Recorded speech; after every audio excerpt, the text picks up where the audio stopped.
Hey everyone, welcome out to the Dice Tower. My name is Chris Yee, and today I'm taking a look at this, the 20th anniversary printing of Carcassonne. This is a deluxe edition of sorts, so to speak. It's the same classic tile-laying game that's been around for, well, 20 years now, but it has a nicer, very blue box. It's got a little bit of spot UV on the tiles themselves, and includes a few modules. Some of the modules are from previous expansions that came with the game. There is one module that's brand new to this one called the 20th anniversary module or something like that.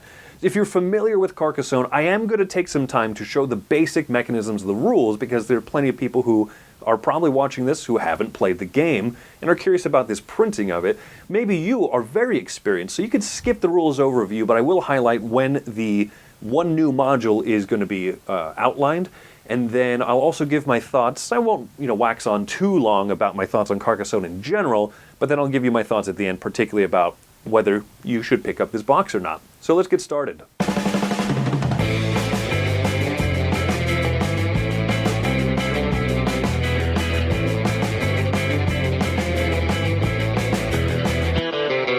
Starting setup for a game of Carcassonne, you have one starting tile in the middle of the board that has the darker background. The rest of the tiles are over here on the side. You'll see there's a few fixtures on this tile. There's a city that started on the top, a road in the middle, and then grass on the bottom side here. On a player's turn, we'll go yellow first. They'll flip over a tile and they can place it anywhere that they want in a way that is legal. You can't run a road right into a city. You can't run a road right into grassland, so you have to build off of existing features. And then you have the option, if you would like, to place one of your meeples, one of your people, out onto a fixture of the new tile that you just added, only on the newest tile that you just put down. So I could put someone on the road here with the hope of scoring road points. Then the green player will go and they'll flip over a tile. And this one's a city tile, so they could go there, and then they also have the choice. They could put a person into the city, and once they close the city, then they'll be able to score points. Back to yellow, they'll flip over this tile here. And so, hey, maybe they'll put this one down here, which you see this completes one side of the road. So once the other side of the road is done, they'll be good. This person can then go ahead and put a person into the city, and they're working on a city to complete. It's green's turn, and they draw out this tile.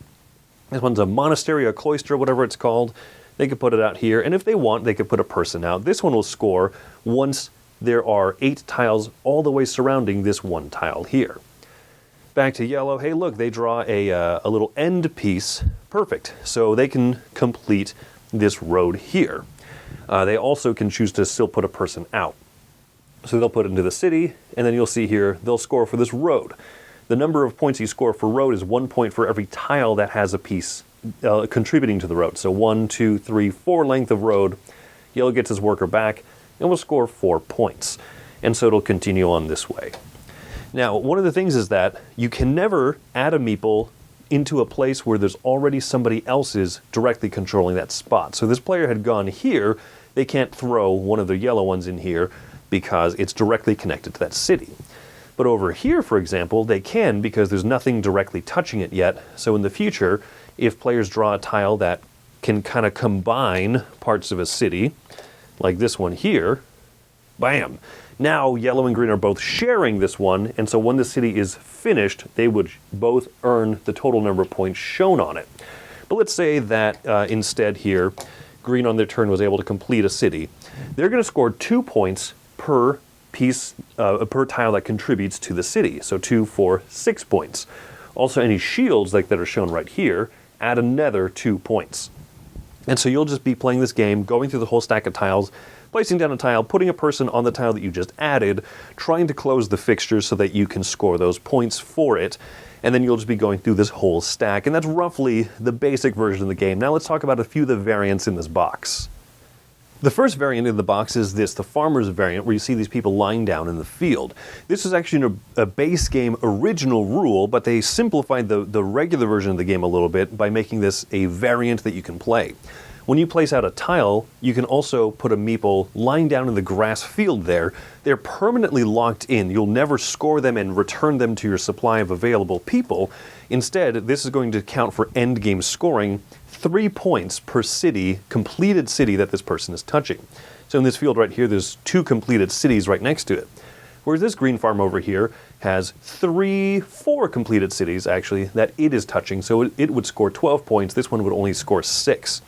If these are ever combined at some point in the game, then players will also share scoring, but then the share is broken by majority. So if yellow somehow had 2 farmers lying down in the field here, like this, for example, that eventually got connected, then yellow would score all of the farmer points and green would score none. The next variant is called the Abbot, which are these special units that each player will have in their supply. And on a turn where a player puts a tile out that shows either a garden fixture like this or one of these monasteries, a player can put their Abbot tile, their Abbot onto that space of the tile. The only thing that's different about the Abbot, the gardens and the monasteries will work the exact same way. If a player goes here, and then over the course of the game, normally, once all of the 8 spaces around this tile are completed, a player would return this and score 9 points, 1 for every single tile that it's touching. The Abbot is different, where if a player places out a tile, but does not add another one of their meeples out, they can instead choose to withdraw the Abbot right away and score the number of points for this as it currently stands. So for example, 8 points here instead of 9, and they can withdraw that so they have the Abbot to work with again on their next turn. The next expansion module is the River, and this is a variation on an expansion module that has already existed before.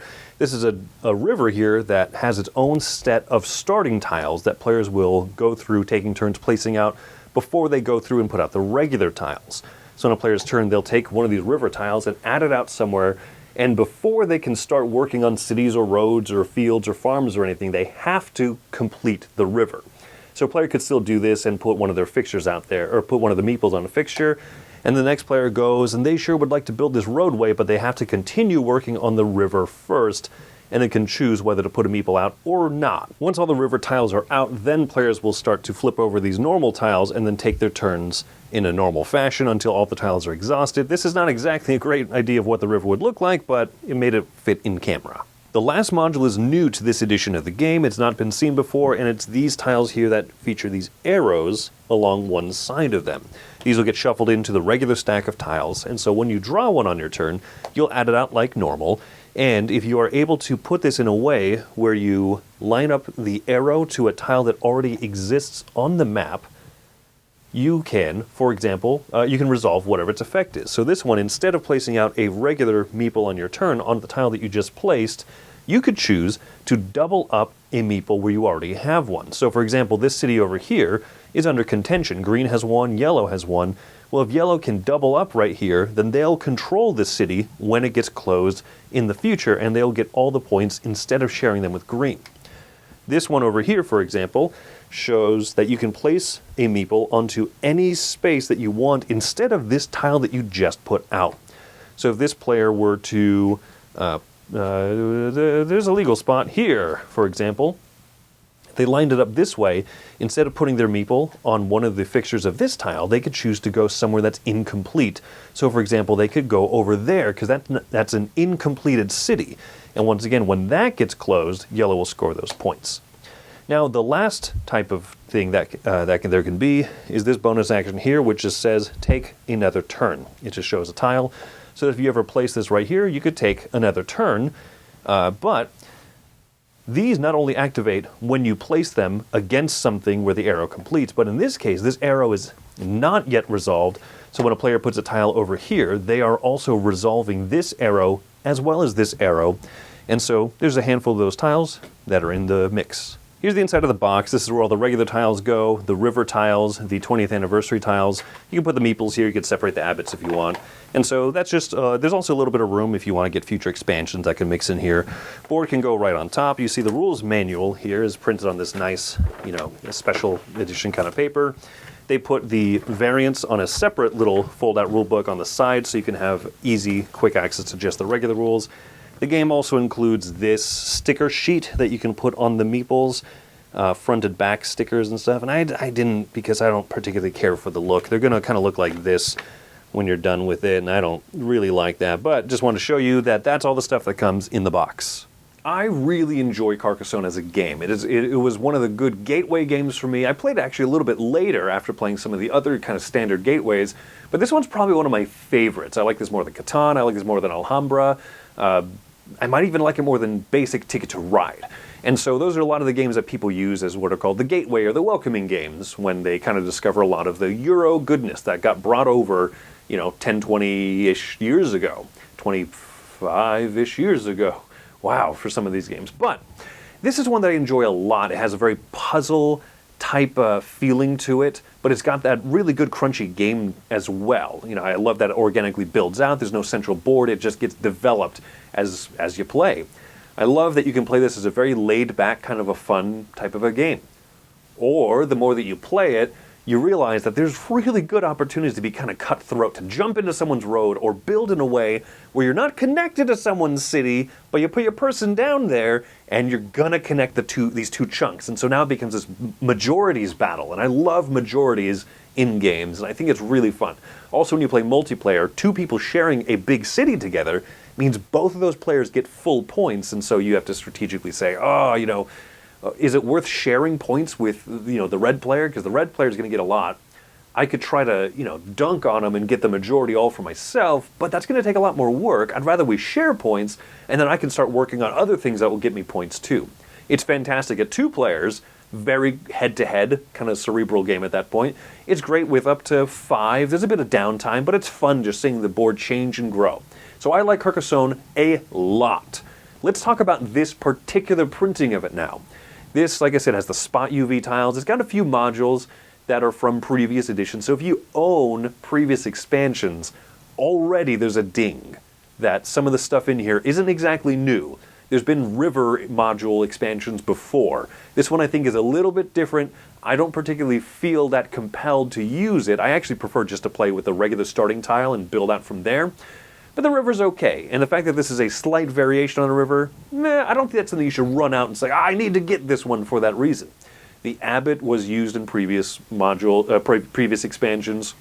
The farmers you could play with just the base components, and so I always play with the farmers. I love the farmers. That's another moment of cutthroat goodness. But I really like the game, but there's nothing in here that makes me say, woof, if you own previous editions of this, you gotta go run out and get this one. The 20th anniversary module is clever. It's neat. It leads to some moments of kind of cool decisions. I lay this tile out. Do I want to put a meeple on this tile, or do I want to double up one of my meeples somewhere else? As I said, I like to play this game pretty cutthroat, and so if I can jump in on someone's city, or if I can steal a big city points from somebody, oh, that's so satisfying, that's so good. But it's very luck dependent, because you might not draw those tiles. They're just shuffled into the regular whole big stack of them. You might not draw them any. You might have them, but there's not really a good place to play it where you can have that arrow pointing to an already established tile out there. And so you might have to have the arrow hanging out, and then someone else can build it and complete it, and then they can double up somewhere.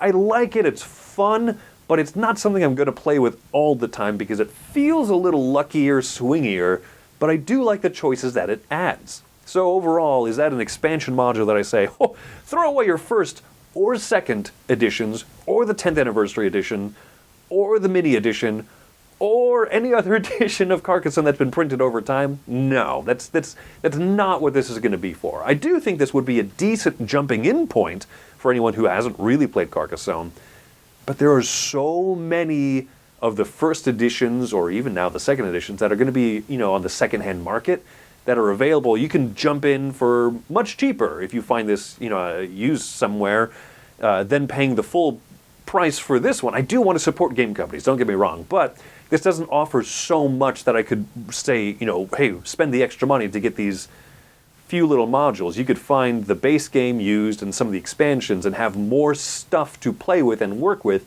and won't have some of the new art and the UV printing. If that matters to you, I think you already know if you want this box or not. Otherwise, I say the box is good. I'm not even going to give this a numerical score because I love the game so much, but this particular printing of it, do I feel like you need it? Not really. So I don't know. I hope that helps you if you're looking at this. But if you've not played Carcassonne before, And if this is the only box that's available to you, I really do recommend the game a lot. Like I said, regularly I would rate Carcassonne an 8.5, maybe a 9, somewhere in that range. I really do love it, so I do recommend that people try it if you haven't. That's my thoughts on the 20th anniversary box of Carcassonne. My name is Chris Yee. Thanks for coming by the Dice Tower. Have yourselves a great day.